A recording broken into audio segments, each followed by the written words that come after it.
warahmatullahi wabarakatuh. Kembali lagi dengan saya, Gustina Adela Putri dengan NIM 22181002. Di sini dengan dosen pengampu saya adalah Bapak Dr. Alphonse Satrianto, SEME. Nah, pada video saya sebelumnya, saya sudah melakukan pengolahan data untuk model VAR atau FECM ini dengan data time series. Nah, kali ini saya akan melakukan pengolahannya itu menggunakan data panel untuk model VAR atau FECM dengan FU9. Langsung saja kita akan melakukan pengolahannya itu di FU9. Untuk sebelumnya, kita harus menyediakan data terlebih dahulu untuk melakukan pengolahan data. Nah, di sini sudah ada data fiktif dari perusahaan semen Padang, Gresik, Tiga Roda, dan Baswa. Nah, di sini kita akan melihat dari tahun 1997 hingga 2016.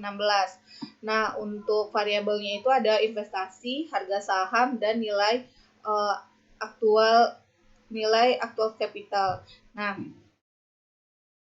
seperti yang terlihat ya. Nah, pertama kita akan membuka FVIS terlebih dahulu.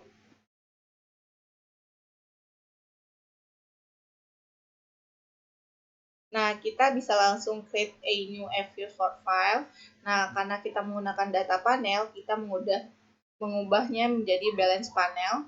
Jadi, start datanya itu dari 1997 hingga 2016. Nah, untuk number of transaction-nya itu kan kita menggunakan 4 perusahaan, jadi kita ganti ke 4. Nah, untuk memasukkan data, kita klik quick, lalu empty group. Nah, kita geser ini ke kiri, kita tarik ini ke atas. Nah, kita masukkan atau kita kopikan data yang sudah kita rapikan di Excel ini. Kita copy, lalu kita masukkan atau kita pastekan ke FVIS di kolom yang kosong ini. Nah, kita bisa langsung delete terlebih dahulu. Nah, dalam melakukan pengolahan data model VAR atau FECM, kita harus melihat dulu variabel-variabel kita ini sudah stasioner atau belum. Nah, untuk pertama kita akan melihat variabel HS. Kita klik view, lalu unit root test. Nah, kita biasa menggunakan test IP-nya itu adalah Fisher ADF. Nah, kita lihat pada tingkat level apakah dia stasioner atau tidak, klik OK. Nah, ternyata probabilitasnya itu besar dari 0,5, artinya dia tidak stasioner. Nah, lakukan kembali untuk klik view, unit root test. Nah, kita ganti tingkat level ke first different, lalu klik OK. Nah, ternyata data variabel HS ini dia stasioner pada tingkat first different. Terus kita selanjutnya akan melihat pada variabel INF, apakah dia stasioner pada tingkat first different atau tidak. Karena satu variabel kita sudah stasioner pada tingkat first different, maka variabel yang lain juga harus stasioner pada tingkat first different. Langsung saja kita klik, lalu klik view, unit root test. Nah, langsung saja first different, kita klik OK. Nah, probabilitasnya itu kecil dari 0,05, artinya sudah stasioner. Nah, kita lihat pada variabel nilai aktual kapital. Nah, kita klik view, lalu unit root test. Nah, di sini di first different juga, lalu kita klik OK. Ternyata untuk variabel nilai aktual kapital itu sudah stasioner pada tingkat first different juga. Nah, jadi ketiga variabel kita ini sudah stasioner pada tingkat first different. Nah, langkah selanjutnya kita akan melihat estimasi dari VAR-nya. Nah, kita klik INF, lalu NAK, lalu HS, kita klik kanan, lalu open, kita lihat untuk estimasi VAR-nya. Nah, seperti ini. Nah, ini kita ganti karena variabel kita itu dia stasioner pada tingkat first different. Jadi, kita tambahkan D.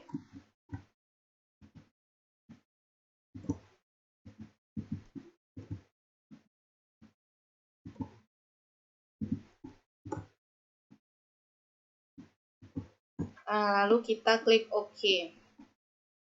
Nah, ini adalah gambaran estimasi dari VAR-nya. Nah, langkah selanjutnya kita akan melihat bahwasannya data kita ini sudah memiliki lag yang optimalnya itu berapa. Langsung saja kita klik view. Kita lihat lag berapa yang optimal, lag structure, lalu lag length kriteria. Nah, di sini kita pilih 4, jadi kita klik OK.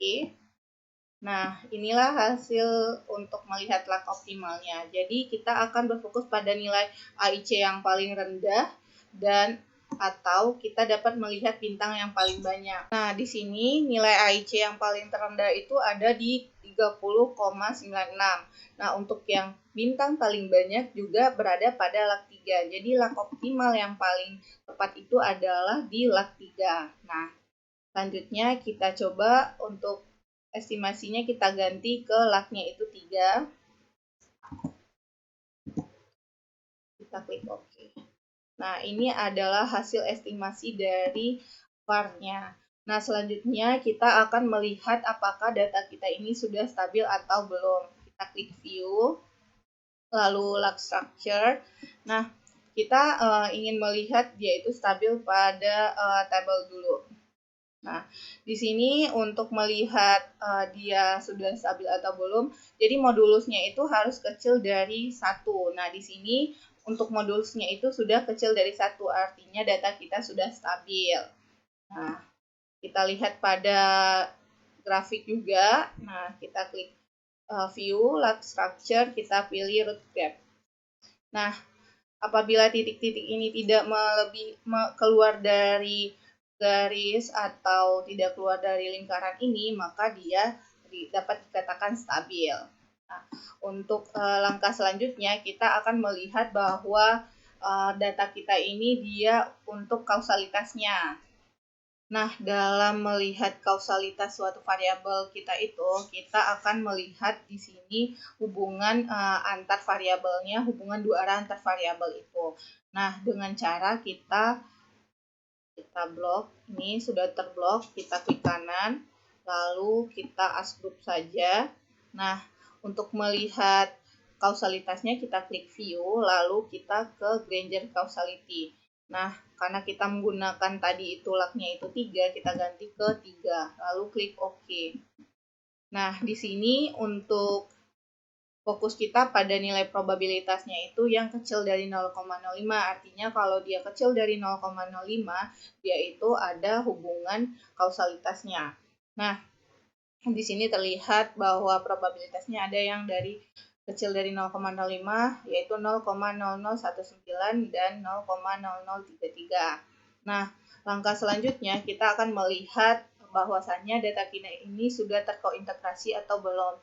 Nah, dengan cara kita klik view, lalu kita langsung ke co-integration test. Nah, jadi sebenarnya dari sini kita juga bisa langsung melihat atau kita bisa klik ini, kita klik view, lalu co-integration test. Nah, di sini sudah kalau var linearnya itu di poin 3, lagnya itu 3. Nah, kita klik OK. Nah, ini menyatakan bahwasannya variabel kita itu sudah terkointegrasi karena kita fokus pada probabilitasnya itu di mana probabilitasnya itu kecil dari 0,05. Nah, artinya ada dua variabel yang terkointegrasi di sini. Nah, apabila data kita itu terkointegrasi, maka model yang akan kita gunakan itu adalah FECM. Namun, apabila data kita itu tidak terkointegrasi, maka model yang digunakan itu adalah model VAR. Nah, untuk melihat estimasi FECM-nya, kita klik view, lalu kita sebenarnya bisa langsung ke varian decomposition. Nah, di sini kita estimasi terlebih dahulu, untuk modelnya itu kita ganti ke FECM karena kita menggunakan FECM. Nah, kita klik OK. Nah, ini adalah estimasi vector error correlation kita. Nah, untuk melihat data kita sudah terkointegrasi dan dia itu sudah menggunakan model FECM, selanjutnya kita akan melihat pada varian decomposition-nya. Nah, dengan varian decomposition, klik view, lalu varian decomposition. Nah, di sini kita menggunakan periodenya itu 10, lalu kita klik OK. Nah, inilah varian decomposition dari variabel kita, dari setiap variabel kita. Nah, kita dapat membacanya. Yang pertama itu untuk varian decomposition atau yang mempengaruhi investasi itu adalah yang pertama pada periode pertama itu investasi itu sendiri, dan untuk variabel lain tidak mempengaruhi. Nah, pada periode kedua itu dia turun sebesar 93,87, dan untuk variabel lain dipengaruhi oleh NAK sebesar 5,18 dan HS sebesar 0,94. Nah, varian decomposition yang lain untuk NAK di sini itu adalah yang pengaruh NAK itu adalah investasi sebesar 10,26, lalu meningkat di periode kedua sebesar 39,38. Nah, yang pengaruhi NAK itu dia juga dirinya sendiri dan tidak dipengaruhi oleh HS. Nah, untuk varian decomposition HS, yang pengaruh HS itu adalah investasi sebesar 14,13 lalu meningkat kembali menjadi 25,66, begitu seterusnya. Nah, selanjutnya variabel NAK sebesar 0,15 dan variabel untuk dirinya sendiri, yaitu harga saham itu sendiri. Nah, itulah pengolahan data dari data panel. Nah, sedikit kesimpulan di mana saat ini kita menggunakan data panel dan model yang terbaik itu adalah model FCM. Nah, sekian pengolahan data dari saya. Mohon maaf apabila ada kesalahan. Assalamualaikum warahmatullahi wabarakatuh.